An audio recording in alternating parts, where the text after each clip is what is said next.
Nous sommes une compagnie de théâtre qui faisons beaucoup d'improvisation. Avec la voix, avec le corps, avec l'écriture, la musique, et c'est ça qui nous passionne. Nous proposons des stages et des ateliers depuis 4 ans que nous sommes installés en Drôme provençale. Et le jour où la directrice de l'EHPAD de Saint-Roch nous a proposé de monter un spectacle avec des personnes âgées, nous sommes restés un peu surprises car nous n'avions aucune expérience avec ces personnes-là. Et puis nous avons eu envie de relever le défi et que ce soit un challenge pour nous de donner la parole à des personnes qui en général ne l'ont pas, ou ne l'ont plus surtout. Nous avons eu la chance de suivre une formation Montessori dans le cadre de cette maison de retraite, donc, que la directrice proposait à l'ensemble de son personnel. Et donc nous avons participé pendant 3 jours à cette formation qui nous a donné des outils précieux pour démarrer nos ateliers. Alors nous avons d'abord cherché un lieu propice à rencontrer ces personnes âgées, un lieu contenant, sécurisant. Et nous avons trouvé un salon rouge au premier étage de l'unité Alzheimer, un beau salon rouge qui nous a permis de nous rencontrer tous les mercredis et où les personnes se sentaient bien. Je veux dire vraiment, c'est là qu'a commencé vraiment le travail avec ces personnes-là. Maintenant, on s'est appuyé sur leurs compétences. On avait beaucoup d'idées a priori sur un spectacle, on a tout laissé tomber et on est parti d'eux, on va dire, de ce qu'ils savaient faire encore. Voilà, donc on a repéré leurs compétences. Donc notamment ce qui a émergé, c'est leur capacité à lire, la lecture, les chansons, tout ce qui est de l'ordre de la mémoire ancienne. Et nous nous sommes appuyés là-dessus pour peu à peu qu'émergent des thèmes, des grands thèmes, donc sur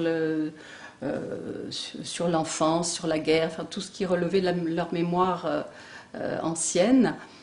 Et peu à peu construit le spectacle autour de ces grands thèmes. Voilà. Nous avons donc enregistré, retranscrit, écrit en gros, et nous avons mis les personnes en situation de dire leur texte devant un micro, et c'est vrai que d'emblée, ça les a complètement transformés d'avoir à prendre la parole devant les autres. Le spectacle a été basé donc sur les récits que nous ont fait les personnes, que nous avons enregistrés au cours des ateliers et que nous avons ensuite retranscrits en gros caractères pour qu'elles puissent le lire. Et c'est cela qui a composé la structure du spectacle, les textes, qui étaient leurs propres textes, lus la plupart du temps par elles et souvent aussi soutenus par des facilitateurs qui étaient donc les animateurs, la psychomotricienne, les stagiaires qui nous ont accompagnés tout au long des ateliers.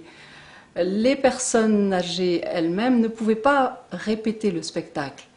Donc notre principal travail a été de construire un cadre contenant et sécurisant pour, lors du spectacle, qu'elles puissent tout simplement lire tranquillement leur texte, c'est-à-dire leurs propres paroles, comme si elles improvisaient devant le public. Au départ, quand on les a retrouvés, au début des ateliers, chacun était enfermés dans sa bulle, ils ne s'écoutaient pas les uns les autres, ils répétaient toujours un peu la même chose, ils réclamaient le goûter dès qu'il était 3h30.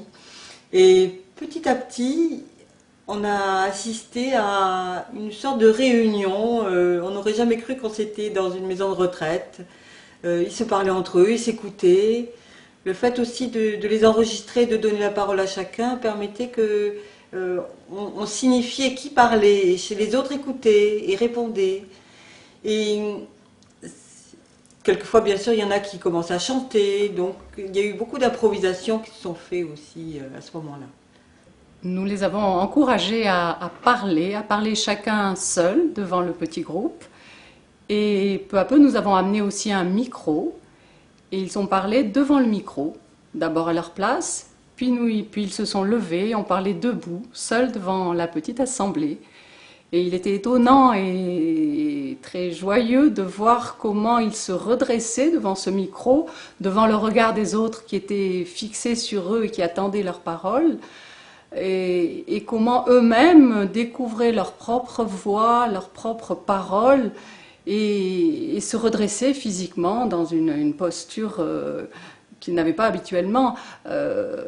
Voir l'exemple de ce professeur d'anglais qui habituellement avait la tête reposée enfin repliée sur elle-même dans son fauteuil, et qui là, devant le micro, tout d'un coup se redressait avec une parole très distincte. Et voilà, donc c'était très édifiant de constater cela pour nous.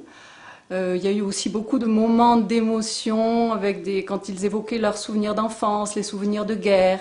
Donc voilà, des larmes qui ont coulé, des rires aussi, et puis des évocations mutuelles. Quand l'un appelait un souvenir, l'autre se souvenait, et donc ils dialoguaient entre eux aussi.